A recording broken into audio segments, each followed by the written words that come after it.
కోనసీమ జిల్లా అమలాపురం ప్రపంచ తెలుగు మహాసభలకు వేదిక కాబోతుంది. కిమ్స్ విద్యాసంస్థల చైర్మన్ చైతన్యరాజు ఆధ్వర్యంలో ఫిబ్రవరి 28, మార్చి 1 తేదీల్లో కిమ్స్ మెడికల్ కళాశాల ప్రాంగణంలో ఈ వేడుకలు జరగనున్నాయి.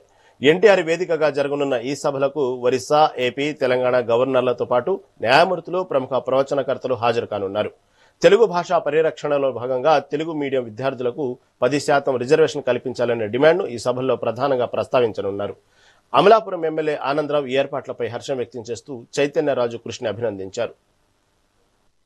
ఫిబ్రవరి 28, మార్చి 1వ తారీఖున అమలాపురం కిమ్స్ కాలేజీ ప్రాంగణంలో ప్రపంచ తెలుగు మహాసభల్ని మన మాజీ ఎమ్మెల్సీ గౌరవనీయులు మన చైతన్యరాజు గారి ఆధ్వర్యంలో జరగటం చాలా సంతోషకరం.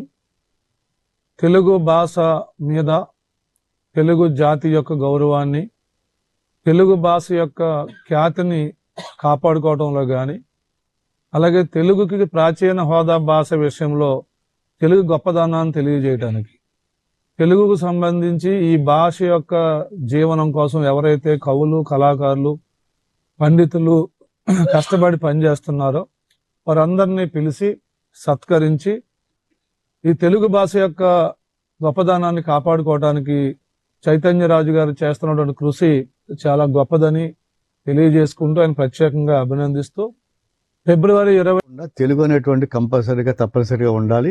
ఇంటర్మీడియట్ డిగ్రీ వరకు కూడా 1వ తరగతి నుంచి అని చెప్పి 2 నిర్ణయాలు కూడా మనం మీ అందరి సమక్షంలో కూడా 4 సభలండి మామూలుగా ఇంపార్టెంట్. అంటే 6 కింద చేసాం. ఎందుకంటే ఈ గవర్నర్లకి వారికి కూడా 70 నిమిషాలు దాటి డయాస్ మీద ఉండకూడదు.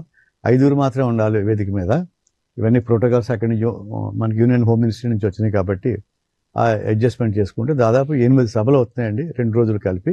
అంటే కల్చరల్ ప్రోగ్రామ్స్ అవి కాకుండా అతిపెద్ద పండుగ. మేము దాన్ని 2 సార్లు మనం రాజమహేంద్రం మనం నిర్వహించుకున్నాం కాబట్టి మీరు అందరూ కూడా ఇచ్చేశారు. ఇది ఇంకా అత్యంత వైభవంగా జరుగుతుంది. అలాగే తెలంగాణ రాష్ట్ర గవర్నర్ గారు కూడా వస్తున్నారు.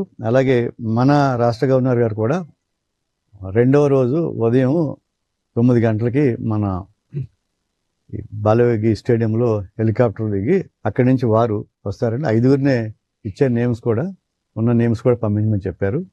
అది అయిపోగానే వారిని 1:10 నిమిషాల తర్వాత గంటకే వారిని పంపించడం. అంటే ఆయన 14 నిమిషాలు మాట్లాడితే ఎవరో 7-8 నిమిషాలు దాటి మాట్లాడకూడదు. ఎన్ని ప్రోటోకాల్స్ మీకు అది తెలిసే ఉంటుంది, తెలియదని కాదు.